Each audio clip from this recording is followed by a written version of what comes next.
I'm Jeremy Cowan. I am 22 years old. I'm a flight attendant in Collingwood. I am running for Fiona Patten's Reason Party for the seat of Richmond in this state election. I have a greyhound who's 9 years old, and I love our area for all the wonderful diversity our community has and all the great spaces and art that we are surrounded in. My first tilt at politics was in 2020 for the local council elections. I wasn't successful then, but I'm proud to continue my advocacy work now.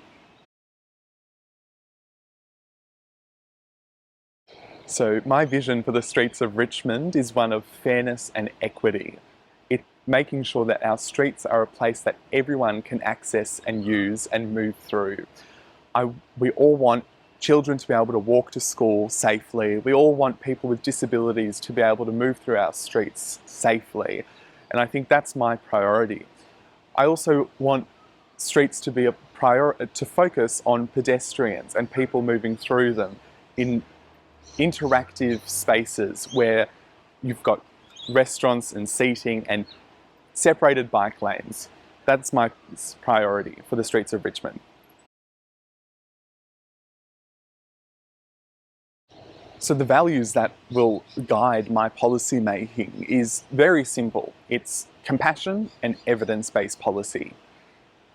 I believe I will only be supporting science, proven, evidence-based policies. That's really important. We're not talking about ideologies or any other things. I just want things that are proven to work.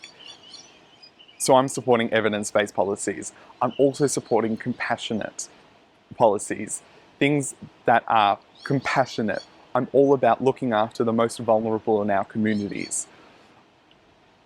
Reason has also been called different things like far left, far right, when difficult to put into a box, but I call myself a radical centrist. This is the belief that we need radical change in our society if we are to ensure the long life of our society and our environment.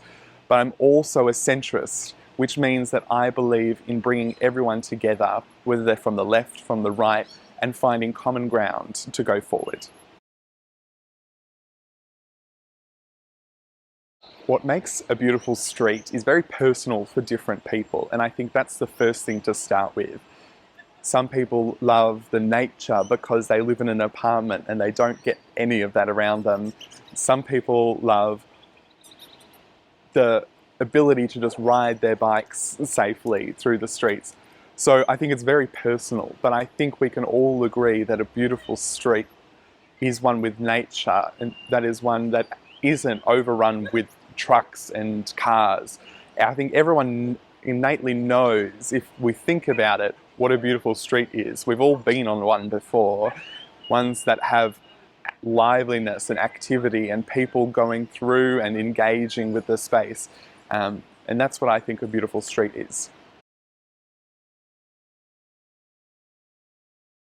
Absolutely. I think that is a shared value for all of us. We all want our kids to be safe. We all want our streets to be safe. There are too many deaths on our roads, and I believe part of the design of our streets plays into that. Separated bike lanes, safe, wide, even footpaths, good lighting at night is part of what makes our streets safe enough for our kids to go to school. That is a guiding principle for me. I want every kid to be able to walk to school safely and for their parents to not worry about them.